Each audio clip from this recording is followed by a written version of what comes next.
members of the OG Army. Get those wallets unfolded. Coming up next on the OtherGround live stage, prepare for an eargasm by Passive J and Big Dalton. Good afternoon and welcome to yet another edition of OtherGround Live. I'm Passive J. That's Ryan over there. Say hello, Big Dalton. It is Monday, June 1st, and we have a new intro. Isn't that some shit? Why, yes, we do. And I like it. I like the fact that you kept the flavor of the old one and updated it with new technology and music. Goddamn right, I couldn't let go of the bad strip club DJ. I have to apologize in advance. The asshole that cuts our lawn showed up at 5:55 to start cutting. When you're supposed, normally supposed to be here at like regular fucking business hours. So we got that going for us.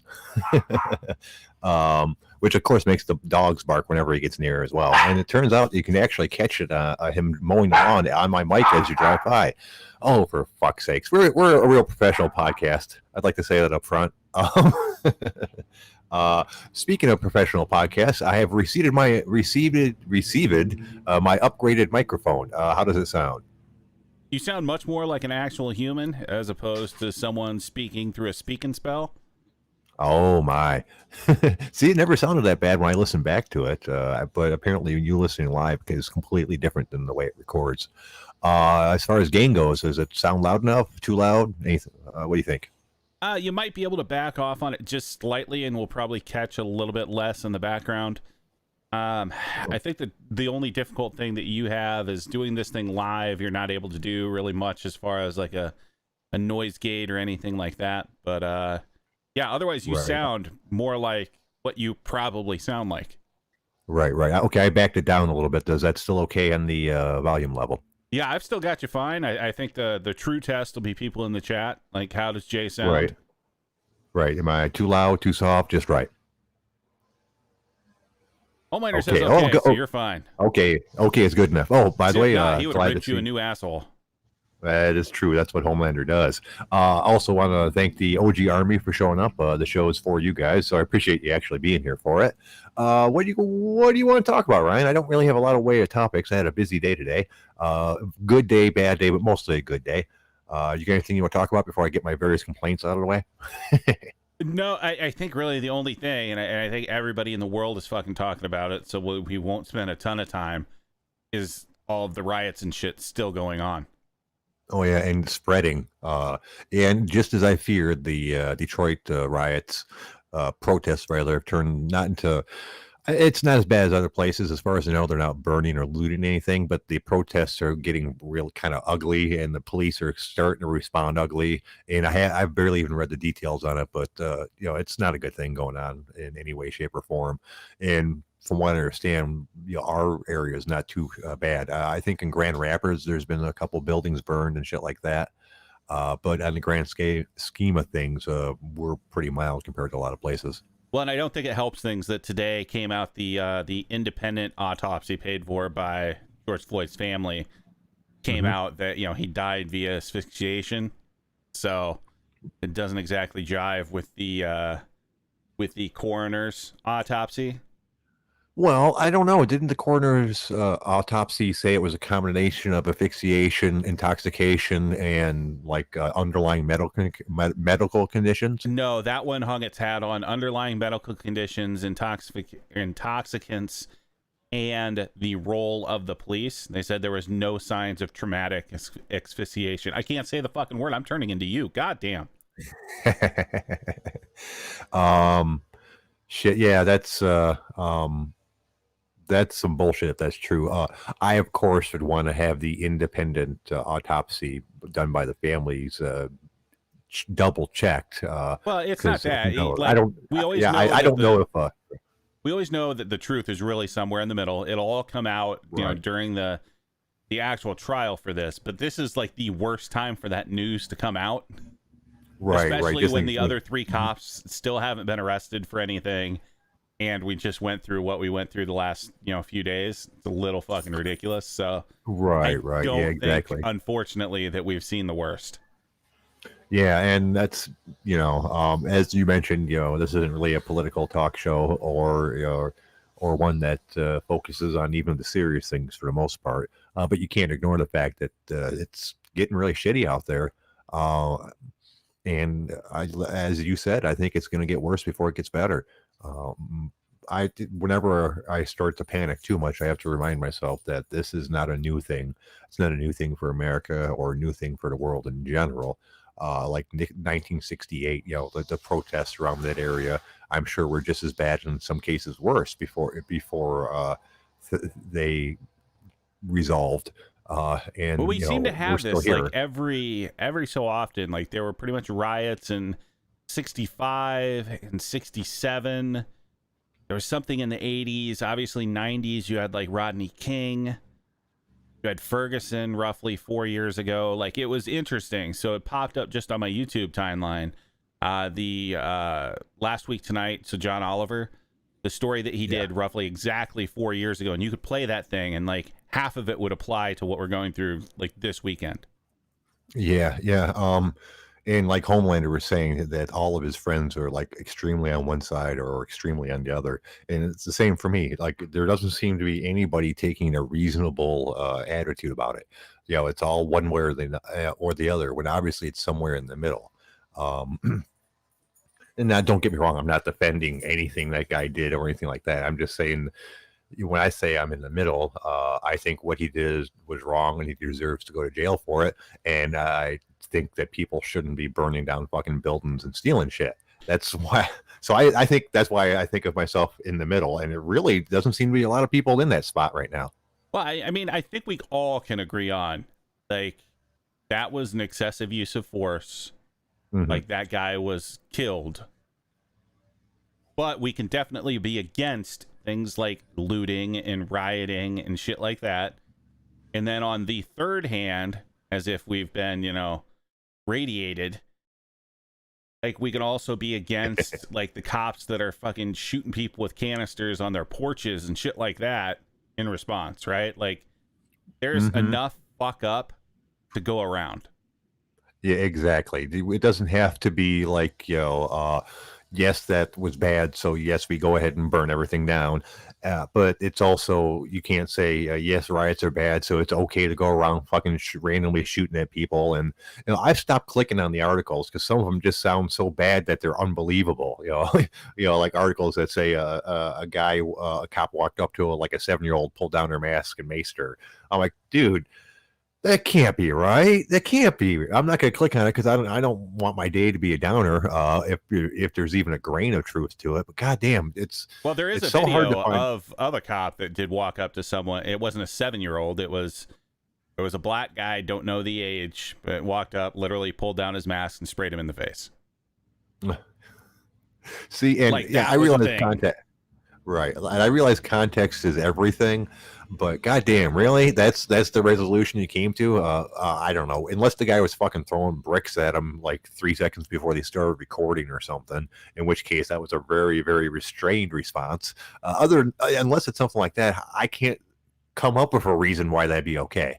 Uh, There's fuck ups on both sides of this, and in every one of these situations, there are fuck mhm. ups on both sides. So don't blame one side or the other. I hate to give free promotion to a borderline midget, but Icy Mike actually had a good conversation earlier today with Scarface from Street Beefs. Mm-hmm. Really just kind of talking around like use of force and things like that by the police. It's a really good Right. listen. Obviously, he has a law enforcement background. He kind of talks to like some of the things that they are allowed to do, whether it's right or wrong. It's just setting out like these are the things we can do. Also making it painfully obvious that like some of these people are gigantic fuck ups. Like it's a good listen that doesn't necessarily take a side. Oh, that's good. Yeah, I'd be interested in seeing that. Yeah, I saw it popped up on my timeline in my various social medias earlier today, so I'll probably check that out later today or tomorrow in my copious spare time, which apparently is actually coming to an end. Hooray! The governor of Michigan has decided that they're going to open up the rest of the state, basically. And there's going to be all types of regulations and things like that.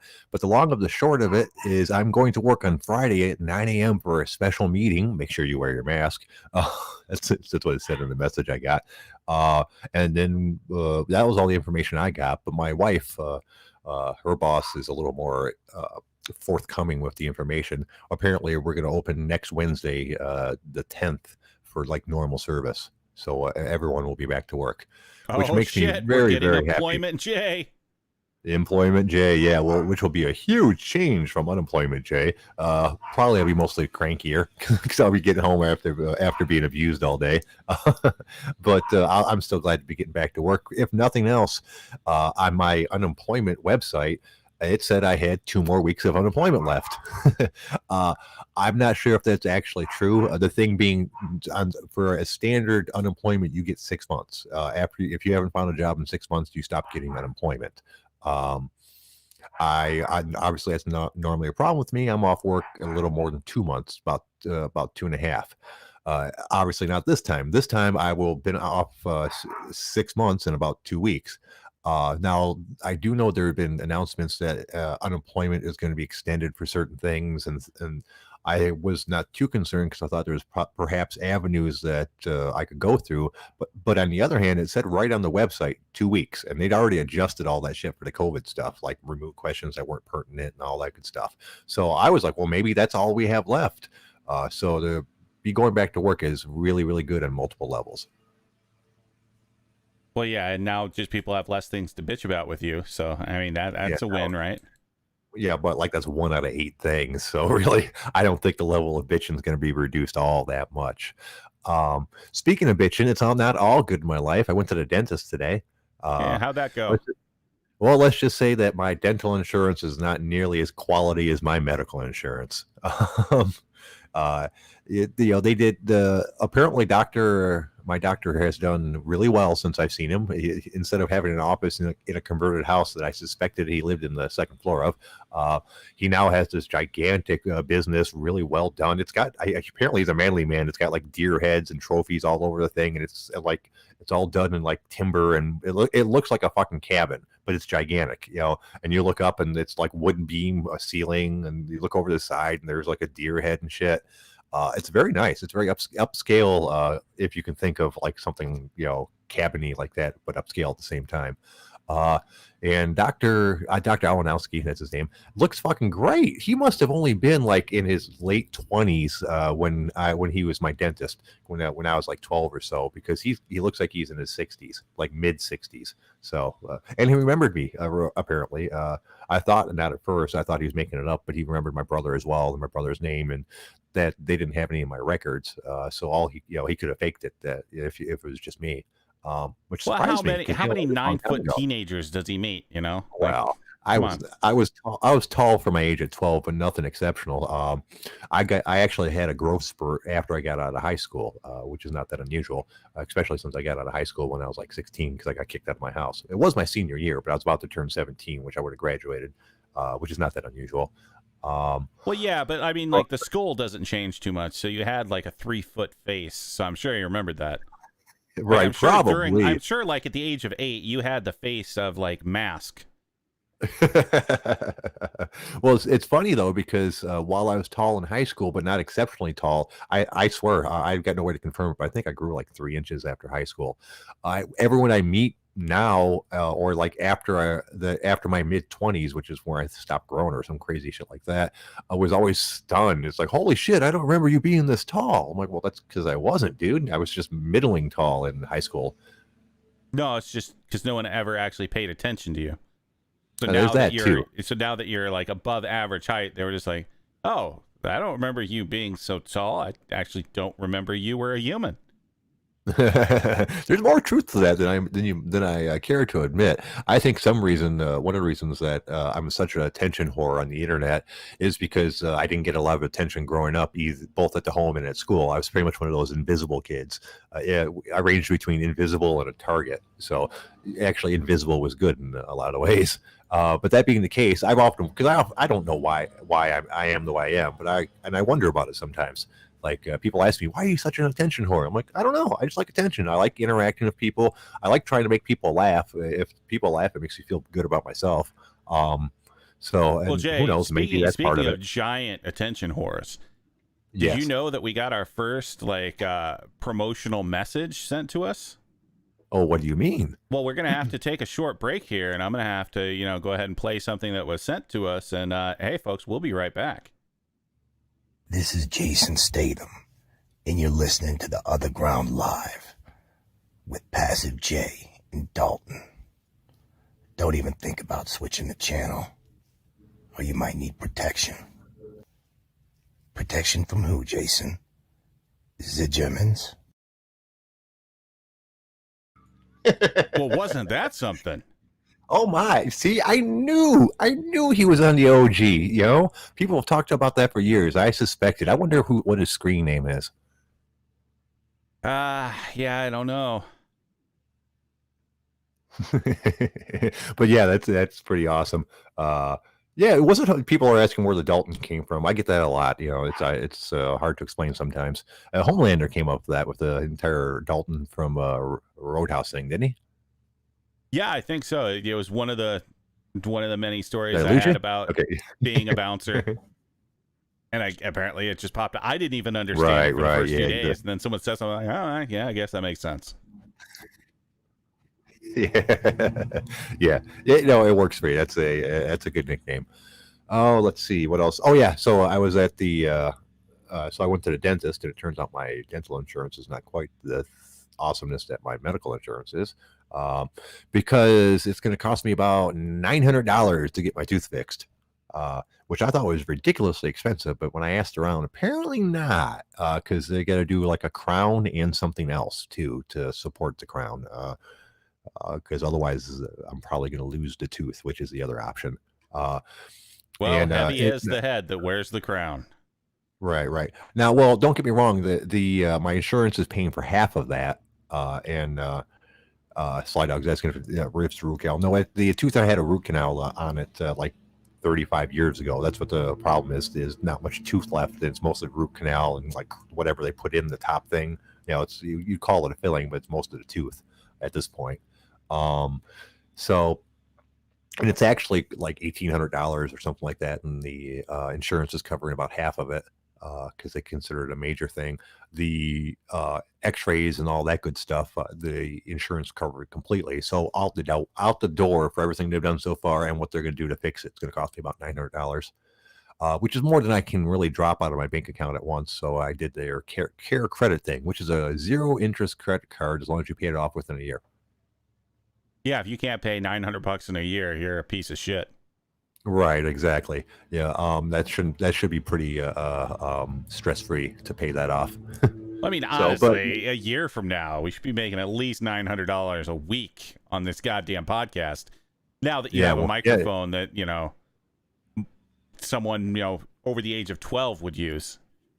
And it's funny because I was thinking about it. I forgot to look it up on Google, so I'm going to do that now. I was wondering when that Rode Podcaster was actually first produced. Rode Podcaster. We can very clearly hear you typing. Oh, I'm sorry.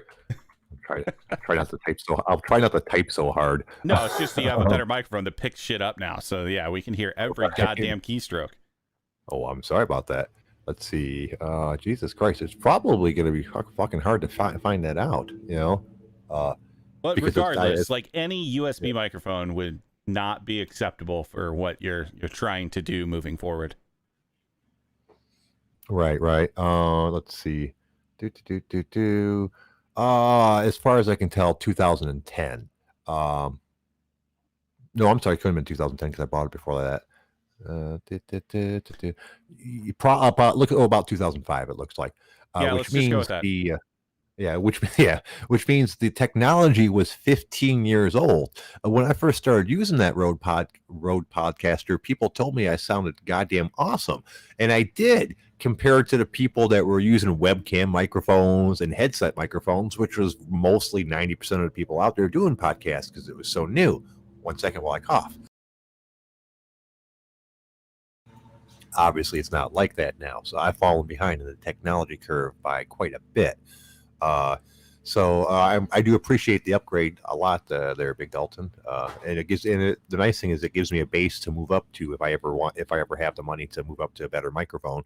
Because as far as I know, there is nothing, no reason for me to upgrade the input that you gave me, because I'm not doing like multiple studio type stuff that you would need something better for. No, for the most part, for your setup, like, yeah, if you were going to do something else, probably the first thing you'd want to do, that depends on what you want to use it for. If you're talking like live stuff like this, you may end up wanting to get like a mixer to kind of add to the chain, so you can have things like, noise reduction and like a compressor and things in line, so your live audio would have some of that.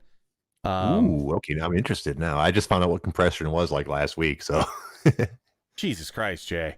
And you claim to be a professional voiceover artist. Come on now. Well, there's levels of this thing. People paid me to say words, so technically I was a professional voiceover artist. But I was very much an in-studio thing, and that's why I was interested in taking classes and stuff like that, but didn't really have the chance because I realized I didn't know anything about the actual industry. All I know how to do is talk. I don't know about anything else. So it's good to be that we ended up complimenting each other as far as podcasts go, because you obviously have quite a bit of knowledge on that.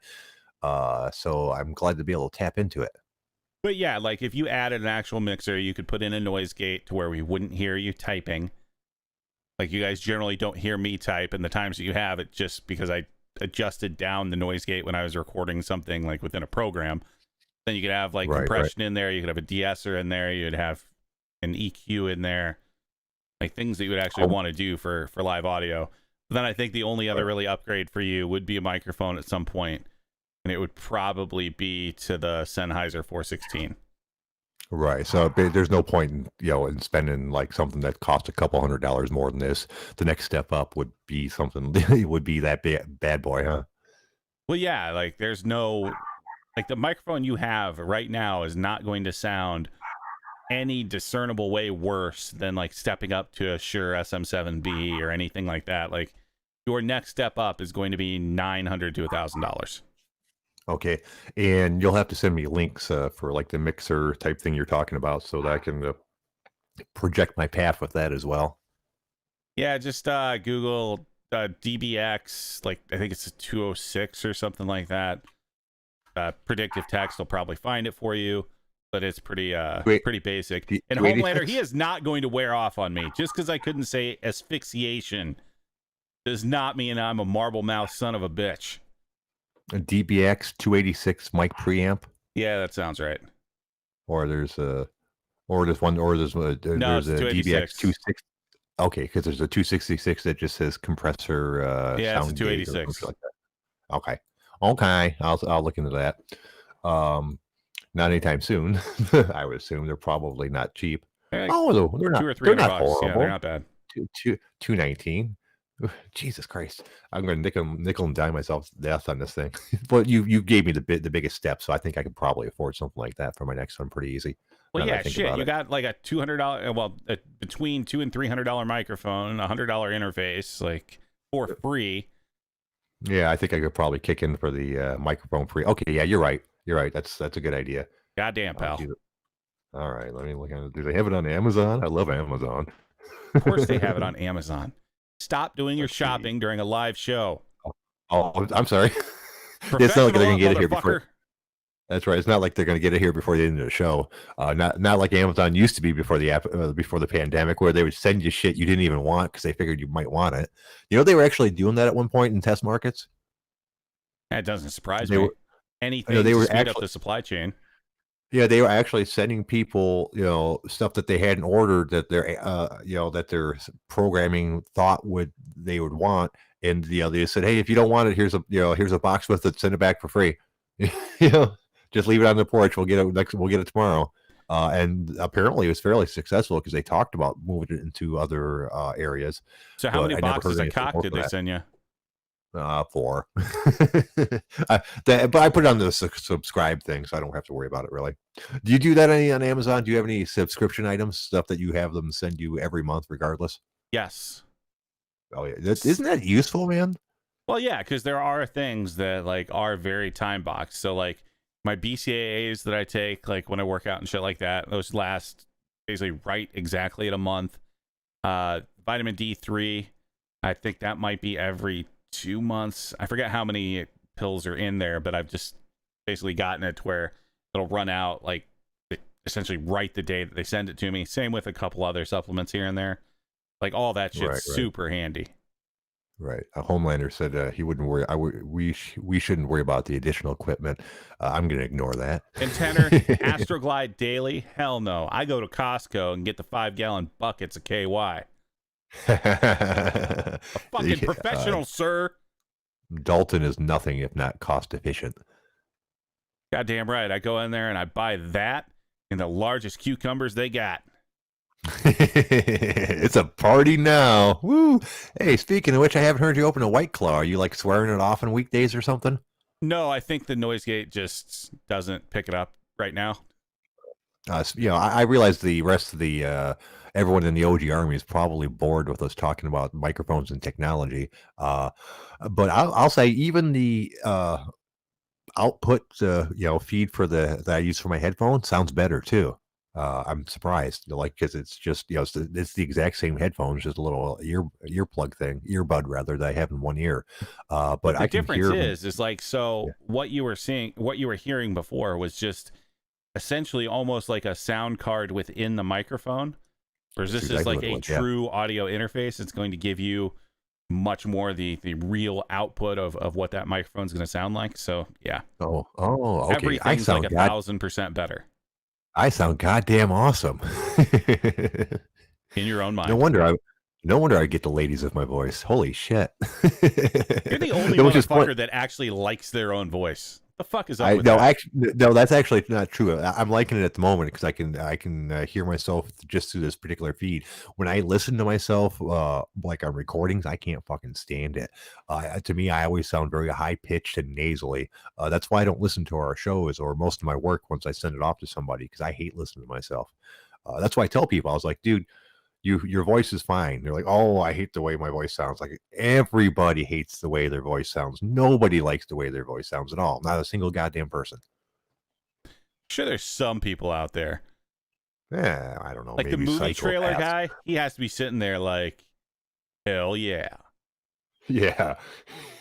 In a world gone mad, only I can sound like this and make money doing movie trailers. Yeah, he probably does like his own voice. Yeah, and whereas you're never going to be the movie trailer guy. In a world gone mad, a movie trailer announcer. No, I don't think I got the gravitas for it, really. Yeah, and you should probably just not do that impression anymore. It's a loser. Sorry. Oh, he's a loser. Tell him what he didn't win, Don. That's right. You didn't win a year's supply of Rice-A-Roni, the San Francisco treat. You didn't win a shitty home edition board game. You didn't win. So Jay, how about those Yankees, huh? So no? Okay. And that's actually one of my go-tos. I use the Red Wings whenever I want to change the subject. Like at work when people are being political or talking about bullshit that I don't want to hear, I'll be like, oh, so how about them Red Wings? So that's a good call. All right. So we've talked about the microphones. Holy shit. That's the second case of White Claw that you owe me now. No, god damn it. My sound is off. I don't know what the fuck that was. That's weird. My phone is possessed. But okay, we've probably talked about the microphones way too long. No one wants to hear about my dental problems. Why don't we go ahead and go to the actual news? Because like I said, I have 0 topics today. And let's see if we can find anything that's not related to politics or rioting or protests. I don't think it's going to happen. Fucking luck. Yeah. One thing I can tell you is that for some reason or another, Polaris, like their 3-wheeled motorcycles, are popping up on my Facebook feed as ads, and I don't know why. Because you have a fucking tricycle. Right? Maybe that's it. Do you know what a Polaris slingshot is? Yeah, it's like a motorized tricycle. It's like a motorized. No, no. It has two wheels in the front and one wheel in the back. Yeah, it's still basically a motorized tricycle. Right, right, right. And for some reason or another, I must have Googled something or looked at something, but it's entered my social media ad realm. What the heck is going on? See? Oh, I must have said Google. It activated my phone. Um, but yeah, it's entered my social media ad realm, and I don't know why. I certainly don't want to buy one. They look kind of novel, but I have the same attitude about them as I do about motorcycles, which is fuck no, not gonna get me one of those. It looks like a good way to die. No, your problem is the fact you live in fucking Detroit. You could use that thing, what, like 6 weeks a year? Yeah, yeah, yeah, exactly. There's no other reason to not have a motorcycle in my area, and it's realistically speaking 6 to 8, depending on how the weather goes from year to year. There's years where you can use it for like 8 months out of the year, but there's also years where you don't really want to use it for about half the year. So, um, So I've actually ridden on one of those before. Like they're kind of fun, but they're not like as fun as a motorcycle because like surprisingly it's not as like fast as you would think. right, They right, have like a little yeah, 4-cylinder engine in the thing. It just I don't know. If you strap something bigger into that, god damn it would be fun, but the way it is, it's just like it's a right. novelty, I guess. Yeah, I would think so. Yeah, I wonder how much they weigh. Let me see. Well, actually, let's look up And the Juicer, it's specs. the Polaris Slingshot. 200 horsepower. That depends what it weighs. Yeah, dude, it's actually fairly quick. I would think it does 0 to 60 in 5 seconds. Yeah, but Um, that's not like anything super impressive these days. no, no, no. Well, it depends on how you look at it. Like it's faster than my car. My car does 0 to 60, and I want to say like 6.5 seconds. Yeah, but that's because But you're then an old again, man. but then again, that's mostly because they have about the same horsepower, and my car weighs about 1,000 pounds more. Um, but so it would be. I see what you're saying. It's not going to be fast compared to like a real motorcycle in any way, shape, or form. Those routinely, get way faster than that. Even on they're not even super sporty models. Um, but I do like the fact that it has like a sit down seat with a actual manual transmission and a steering wheel. I thought that part's cool. So it'd be very low learning curve. So because you drive it like a car.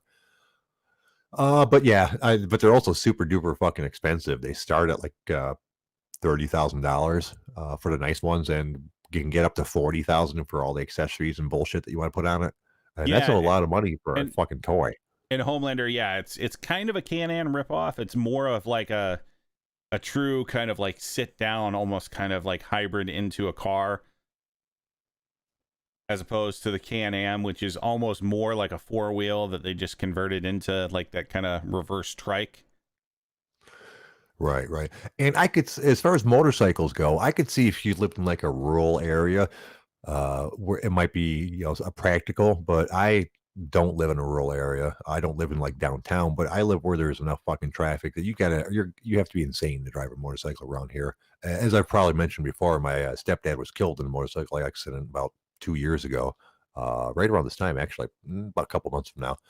And he was minding his own business, and someone made a left hand turn in front of him, and that was that.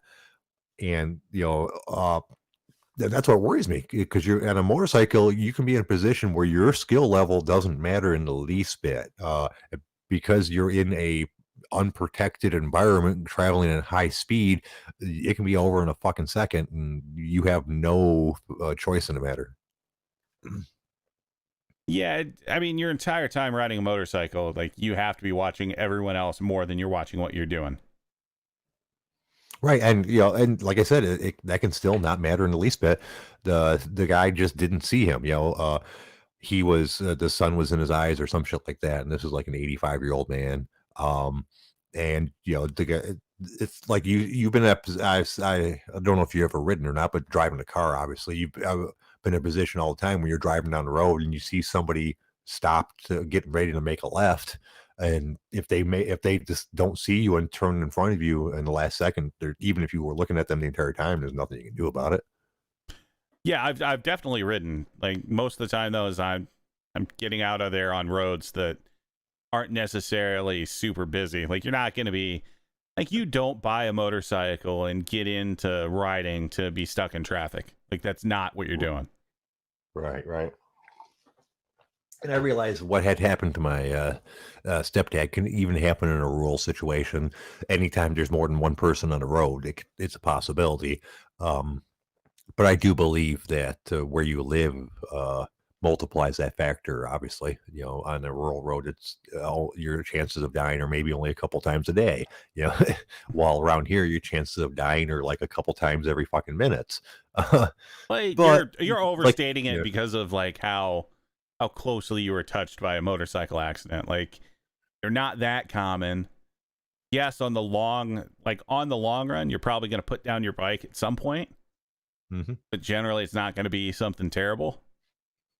You're right. My perception might be altered by the fact that both of my dads were in horrible motorcycle accidents from someone pulling out in front of him, making a left-hand turn. Because it happened to my dad too back in the '70s on his Harley. Someone made a left-hand turn in front of him in a van.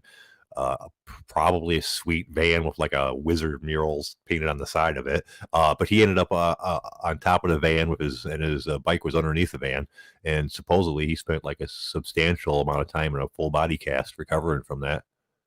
Well, and I hate to say it, but like some of that was probably also on them. Like, generally, there is kind of some contributory negligence there of like the motorcyclist wasn't necessarily paying attention like they should, and then the car was being a dumbass because people are dumbasses in cars. Right. My dad's situation, that's entirely possible because from what I understand, it was a case of someone pulling out of a parking lot, traveling through his lanes to get because it was on one of those 5-lane roads I spoke about before. 2 lanes one way, left hand turn lane, 2 lanes going the other way. And from what I understand, he was traveling like north, call it, and someone made a left hand turn in front of him to go south. In that case, he might have been able to see it coming because of the angle, and like there's a guy sitting there waiting to pull out into traffic. With my stepdad, the guy was on the road on a 2-lane road, faced the opposite direction of my stepdad. And as my stepdad got closer and closer to him at the last second, he turned left into him. So in that case, I don't think there's anything you can do. In my dad's situation on the Harley with the van thing, it depends. I don't know the exact situation, but you're certainly right. It could have been partly his fault as well. Yeah, it generally is. But I mean, shit happens. Yeah, exactly. And remind me next time I get a chance. I'll show you a picture of my dad's Harley. He had a sweet ass fucking Harley. It was all raked out. I don't know what they call it when the front ends, the front 2 forks have been elongated by quite a bit. So it's it's like laid out looking. And he had like a marijuana leaf painted on the gas tank, which back then was quite a bit more of a rebel than it is today. Obviously, it wasn't a Tweety Bird. No, it wasn't. That's what all the badasses got. That's it. I don't know. I can't say that my dad was a badass, but he was 6'9", that weighed about 310 pounds at one point, and was a Marine boxing champion and served in Vietnam, being a paratrooper in Cambodia. I don't know what he did, but I looked shit up before, and you don't get paratrooped dropped into Cambodia via parachute to do cool things. It's probably something not cool. Well, it's better than getting dropped in Cambodia without a parachute. Yeah, that's true. Sorry, I have no clue why I had so much trouble saying that. But yeah, I looked it up, and apparently that was like Black Ops, kind of like CIA and other like nasty shit going on. But he was a Marine, so I don't know how involved in that it was. The only reason I know that is because he was telling jokes about, he was up on a ladder one time telling jokes about he can't believe that he's afraid of heights since he used to jump out of airplanes. Homelander makes a good point here, though. Like, what happened to you, Jay? Like, there had to have been some good DNA there. Yeah, well, I got most of the height because he's actually even taller than me, and we have similar voices, I believe. He always, although he didn't look at that part of it. He always wanted to do a father-son stand-up routine. For some reason, he always thought I was very funny, and he always thought he was very funny. so he really wanted to do that, but I didn't have the self-confidence to do that sort of thing when I was younger. And looking back on it, I'm not that funny, so it probably wouldn't have been a good idea. Hey, sounds like he probably wasn't either. You probably were kind of both overshooting your your Right. idea of your humor. Yeah. No, but he was quite a bit more of a manly man than I was. He was very good, handy. He ended up after being in the RuPaul is military. more of a manly man than you. Yeah, well, that's true. uh, After he was in Vietnam, he did several jobs, but he ended up working at the Ford Motor Company as an electrical engineer. I believe is actually the head electrical engineer at the experimental engine plant. The way he described his job was he sat in a room and read a lot of fictional books while he waited for brand new machines to break. So so he said he didn't actually do a lot of work in his job the last 5 or 10 years, the 15 years or however long he was there. But it still was a job. The thing was, he said the downside of his job is that he every 2 to 4 years he had to go back and learn everything about these new machines because these were prototype machines that made prototype engines. So they didn't use the same machines that long. They rotate them out as they were trying different prototypes. So he would have to learn about the machine that made the engine over and over again. Sometimes it's similar, sometimes it's completely different. So he said he had to go back to school every couple of years. But it sounded like not a bad job overall.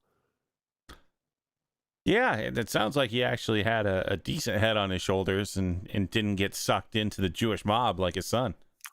Right, exactly. Well, and then they also had other things going on. My stepmom's a very intelligent person and a very motivated person.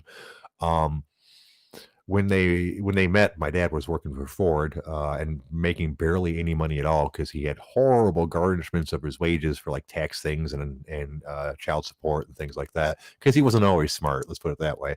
But they worked through it and ended up starting their own business. Got a $40,000 loan from a rich friend of his to start an embroidery business, and like paid it back like 4 years later. And to this day, my dad passed away years ago, but my stepmom still runs that embroidery business. They end up buying their own commercial building, and she lives above it. So. Which is good because he ended up having medical problems fairly soon after they got the business going and wasn't able to work anymore. For a while, he was still able to put around the house / business and help out that way. But as it progressed, it went from him supporting her to her supporting him. He still got a fair, well, I wouldn't say her supporting him because he still got a fair amount of money from Ford on a medical pension and things like that. I have no clue why I'm not so successful. Yeah, because they did okay. I think really the teachable moment here is when you started talking about having all sorts of wage garnishments due to child support. This is advice to all the guys out there. Never give a woman your real name until you're married. Right, exactly. It makes it easier just to cut bait and move. Yeah, exactly. Stand-up comic used to do that. I'll do a bit about that. He goes, when you meet a new person, lie to them. Lie to them about fucking everything. That way, if you ever get caught on a lie, you can go, dude, I always lie to you. I lied to you about it. Jay's not even my real name. Jesus Christ. No, only the name. So you just do the name.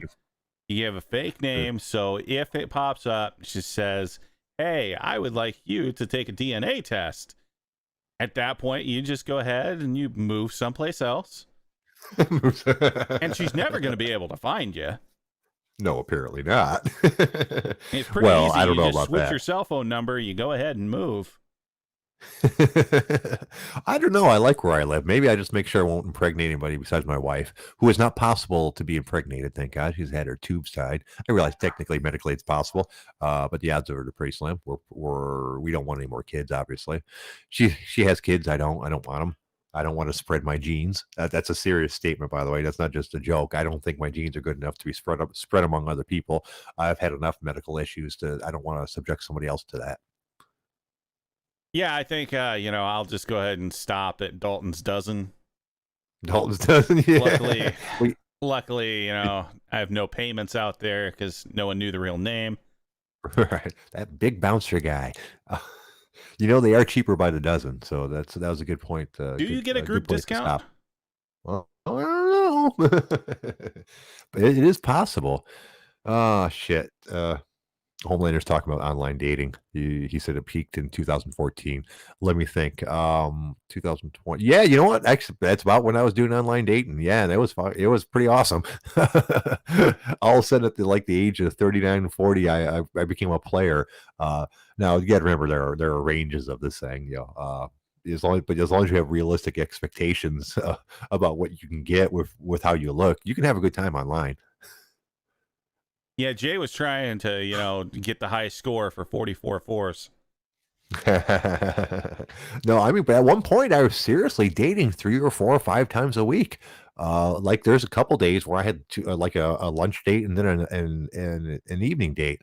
I used 90% was OkCupid. Plenty of Fish just a little bit, but Plenty of Fish was quite a bit skinkier than OkCupid, which is why I used it because that's what I was looking for. And it's remarkably easy to meet a stranger in their house. By the way, it's even easier to get a stranger to come to your house.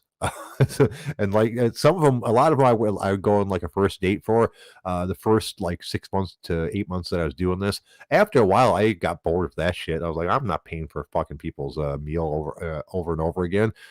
So if they were up for it, I just meet them at their house or have them come over my house. It was I don't know. I guess you would think it'd be a dangerous thing to do, but I'm not scared of a lady.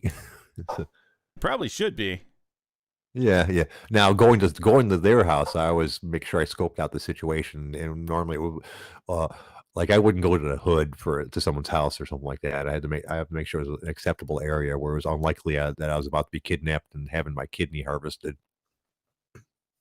Well, it's a good thing that didn't happen since you had to get rid of one anyway. Yeah, that would have been inconvenient to say the least. And that's one of the reasons why I don't online date now. Mostly because I'm married. My wife wouldn't be too happy about it. But even if I did, what happens if I get kidnapped and they want to steal a kidney? They'll be horribly disappointed when they open me up and find that I only have one. Well, I'm sure they'll still take it. I mean, you're no.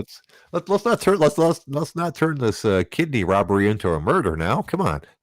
Murder's not that big a deal if they never find the body. That's very true. Oh man, I don't know. I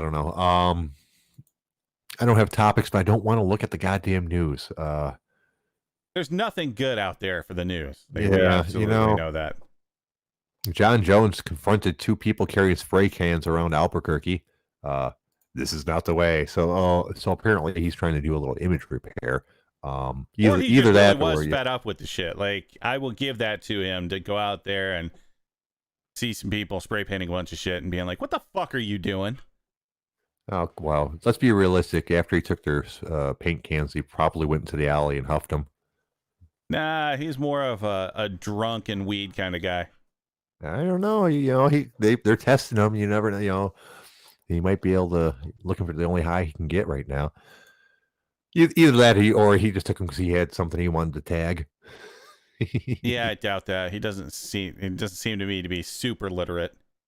Well, maybe that's what it is. Maybe he's protecting some sweet graffiti that he found. He's like, dude, don't be one of those guys that go tag over someone's graffiti. That's bullshit, man. No, I so doubt maybe he was that, trying to be a hero. So we didn't actually kind of talk through this. We talked through where John Jones wanted to get released. Yeah. How do you feel about him surrendering the title? That makes it a little bit more serious. I will take that a lot more serious when the UFC actually announces it.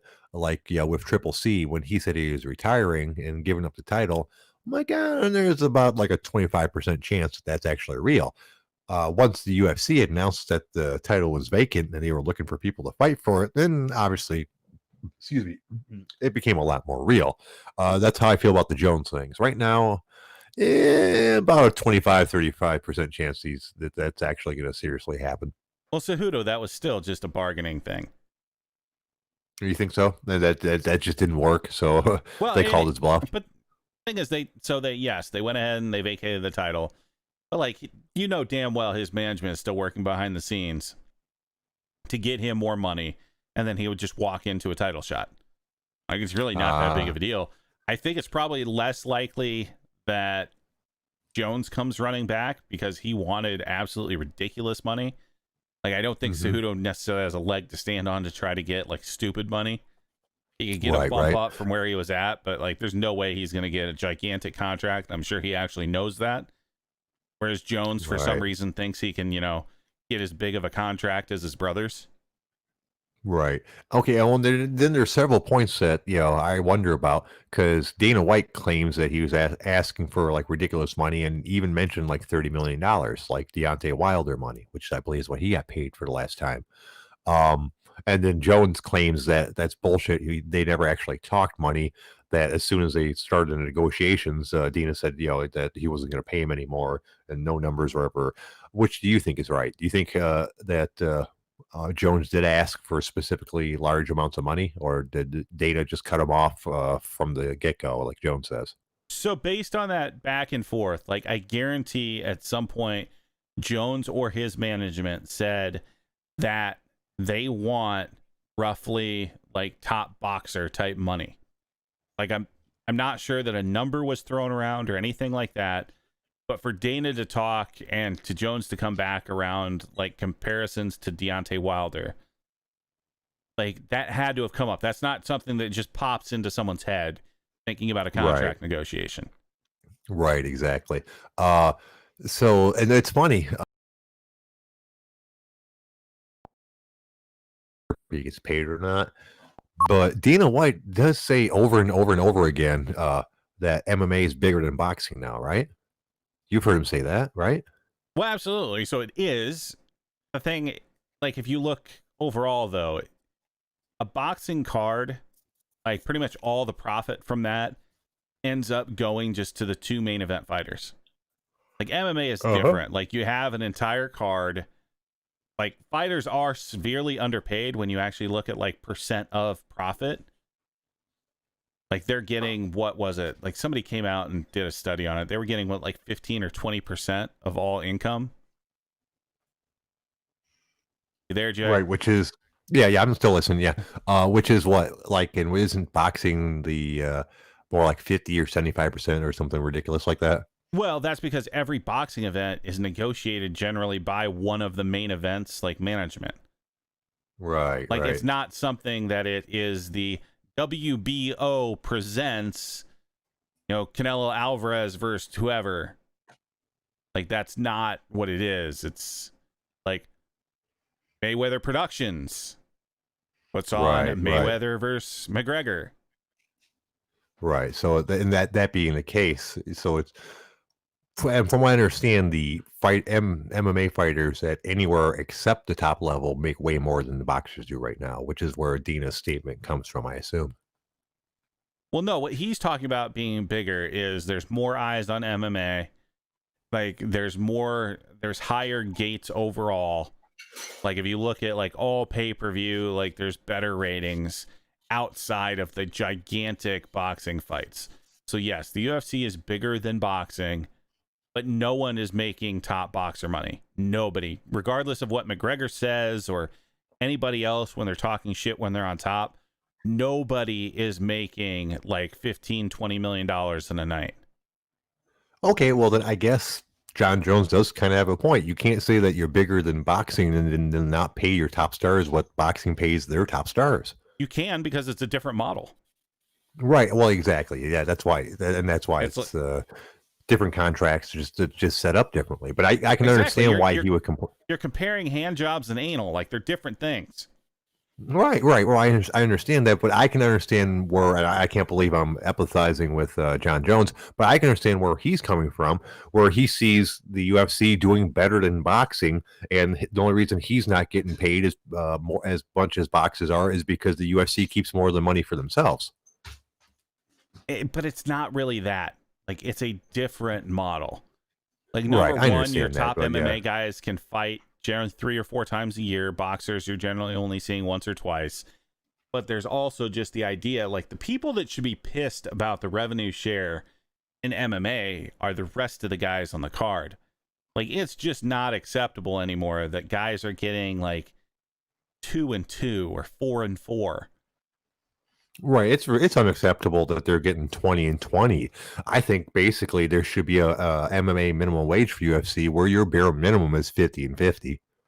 I think that's where it should start. I mean, because realistically speaking, unless you're Angela Hill or Cowboy Cerrone, you're fighting 3 times a year.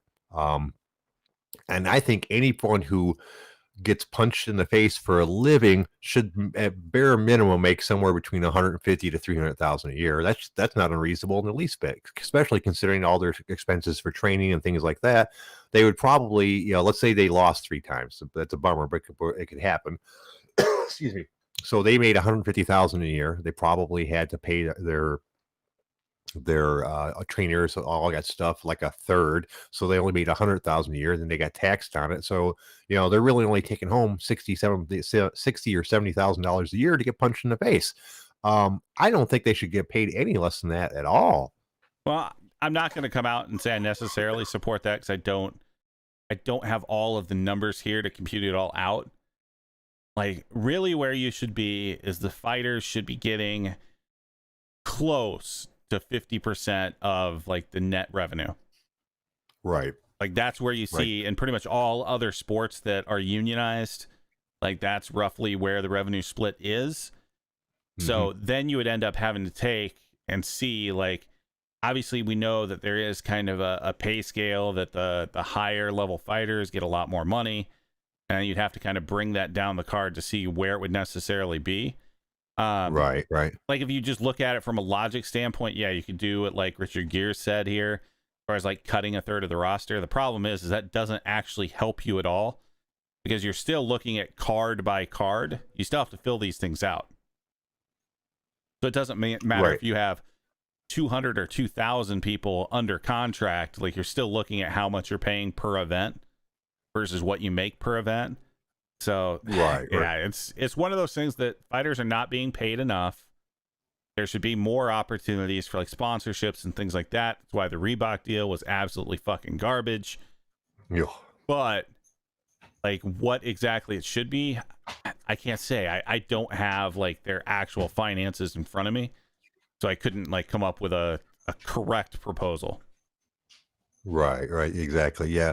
Once again, really complex, and I'm glad I'm not in charge. If I had the numbers, like, I could absolutely give you a proposal of what these people should be making, like, per card, and what the split should be. Like, that's all things that, it's kind of my world of looking at things like that. But yeah, without having their financial records, yeah. Yeah, well, it is what it is. Oh shit, look at the time. We're about done here. I'd like to thank the OG Army for showing up, as always. We can't do a show without you guys. I didn't have much in the way of callers, but that's okay. We managed to struggle through it. Hey, Big Dalton, you got anything? Of course, we always have a couple things. Number one, we're going to have another fight companion this weekend. Oh, Jesus. Yeah, this is UFC 250, right? Oh shit! So basically, I'm gonna have to pay for the pain this time, huh? Oh Jesus! Okay, cool. So I will put it this way: like, we may have kind of an interesting fight companion when we're all on like super different, time clocks, because I think allegedly this one might be something that we all go down to the local stream and go fishing. Oh, let's see. Let me look at the clock thing. Let's see. Yeah, that'll be the last one I'll be doing for a while, because I'll be going back to work, and I'll be working weekends. And obviously, I don't want to have nothing to do with a fight companion if I've got to get up at like 4 a.m. the next day. No, we're still doing fight companions, Jay. You're gonna have to deal with it. Yeah, we'll talk about that. We'll see how that goes. We can switch to maybe just doing the pay-per-view ones, but yeah, we've started doing fight companions. We can't just abandon them.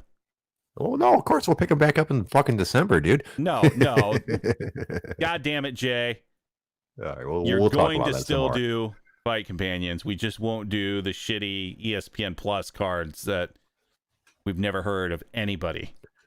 We'll have to see how that goes. My sleep has been getting shitty again. So, but that's a talk for another podcast. What else you got? Well, finally, the one thing I always have for this group of degenerates that we call the OG Army, fuck all y'all.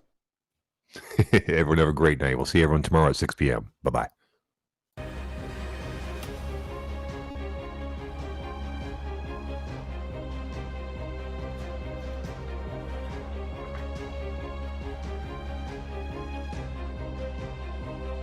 Screw you, hippie! We love you, Jason Statham.